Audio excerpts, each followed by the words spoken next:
여기서는 모아원과 변형률의 측정에 관해서 학습을 하고 그 응용 사례들을 한번 예제를 통해서 풀어보도록 하겠습니다.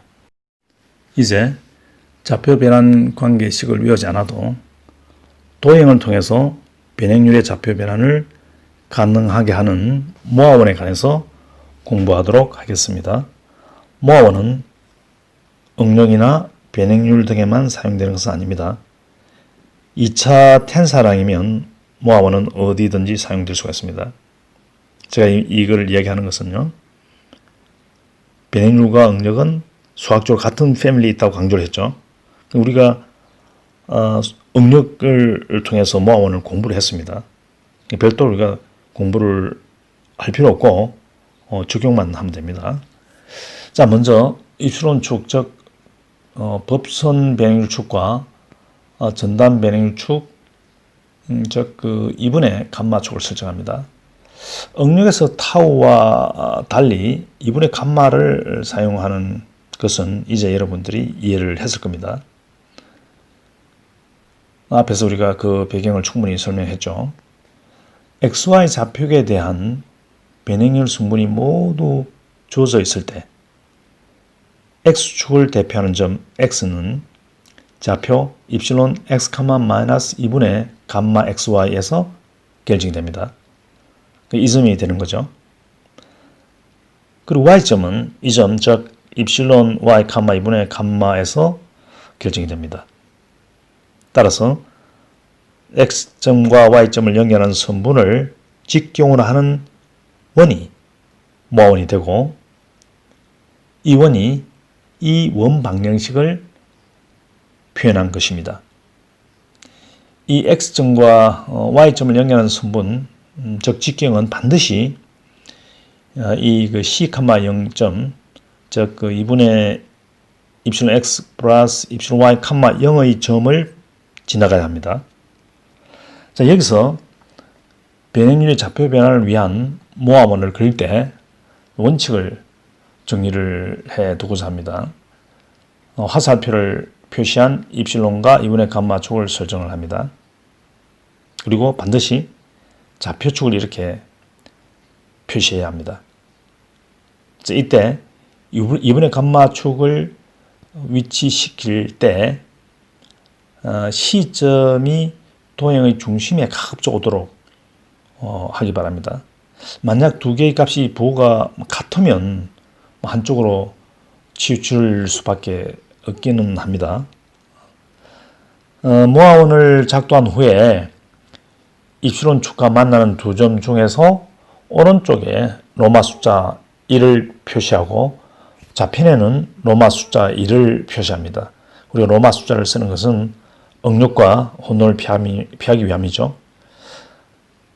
즉 최대 주 변형률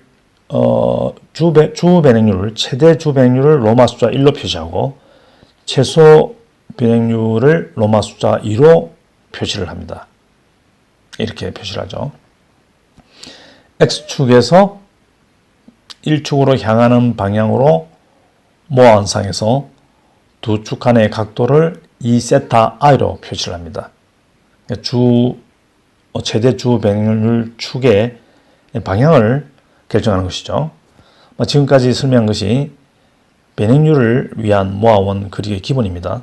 만약 X축에서 반식의 방향으로 세타만큼 기울어진 이와 같은 방향으로 향하는 X'과 Y'에 대한 변형률 승분을 구하고자 할 경우 모아원상에서는 동일한 방향을 유지하면서 2세타의 각도에 위치한 모아원상의 점에 X'을 표기합니다. 물론 그 반대편에 즉 180도 회전시킨 지점에 Y'이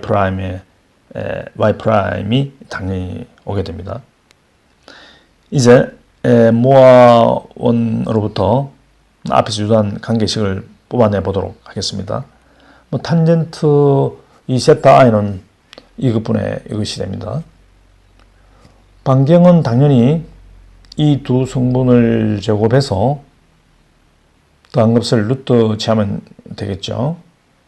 그리고 주 변형률은 C에다가 R을 더하거나 빼주면 됩니다.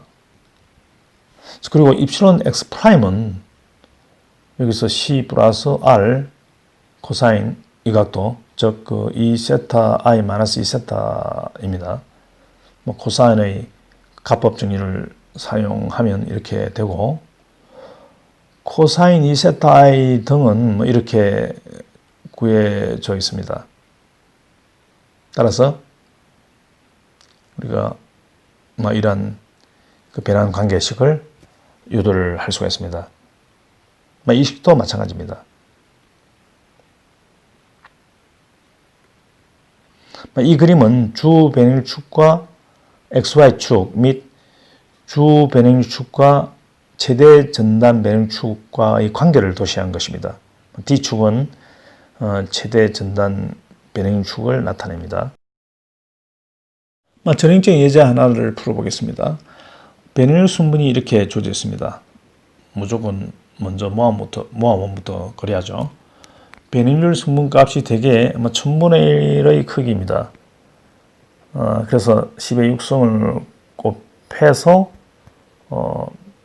그림으로 나타내었습니다.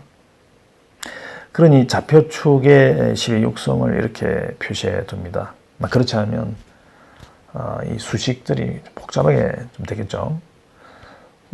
입실론 X와 입실론 Y의 평균값이 한 400이므로 전단 변형률 축을 이 정도에 위치시킵니다.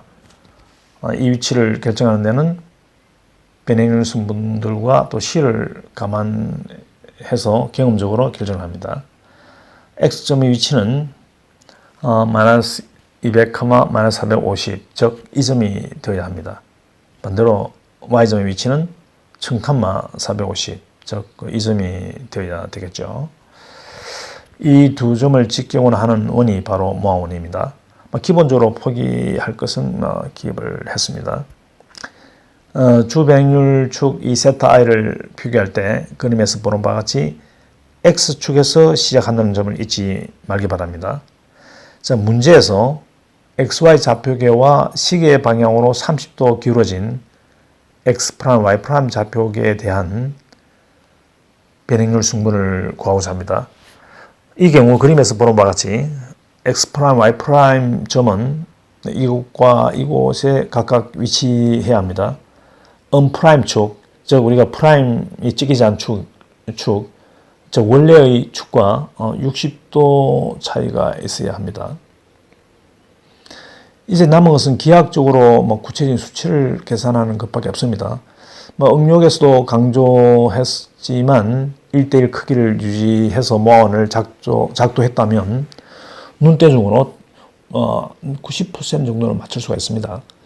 수계산의 결과와 눈대중으로 측정한 수치 간의 적합성 여부를 확인하면서 답을 찾아가는 습관이 필요합니다.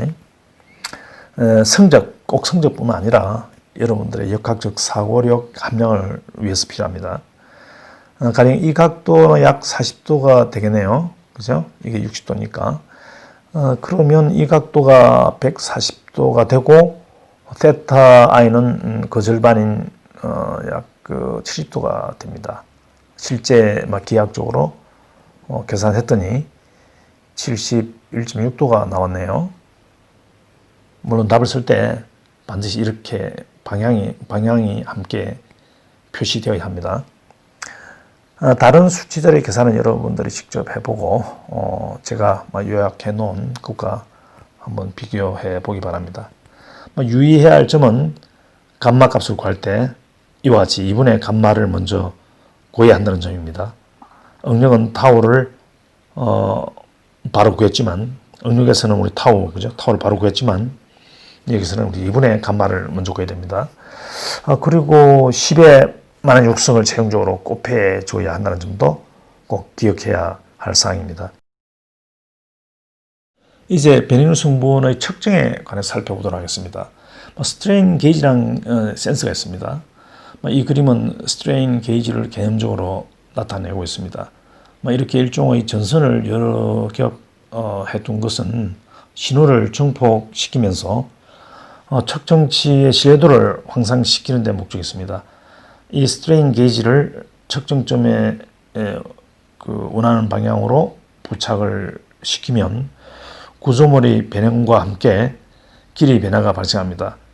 길이의 변화는 정기적 저항의 변화를 야기하며 일정한 전류를 통과시켰을 때 전압차를 발생시킵니다. 이것을 측정하여 변형의 상태를 측정할 수가 있는 것입니다.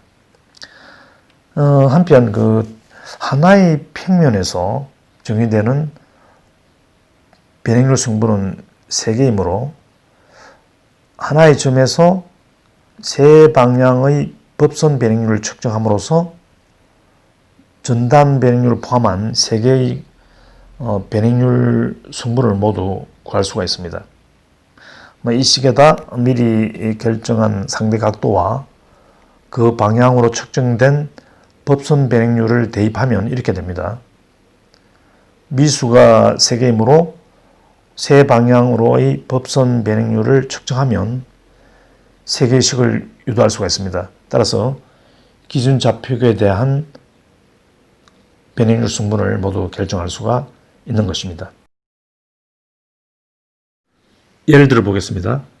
세 방향을 45도 간격으로 결정해서 그 세 방향의 법선 성분을 측정하는 방식을 45도 스트레인 로제트라고 합니다. 물론 60도로 할 경우 60도 스트레인 로제트라고 하겠죠. 이 문제에서는 45도 스트레인 로제트 방식이 사용되었습니다. 세 방향으로 측정된 법선 변형률이 이렇게 주어져 있습니다. 1축을 X축과 일치시키면 이러한 세 개의 간단한 식들이 구해집니다. 그러니 입실론 X와 입실론 Y는 자동적으로 이렇게 계산이 됩니다. 이 식으로부터 감마 XY도 계산이 되는 거죠.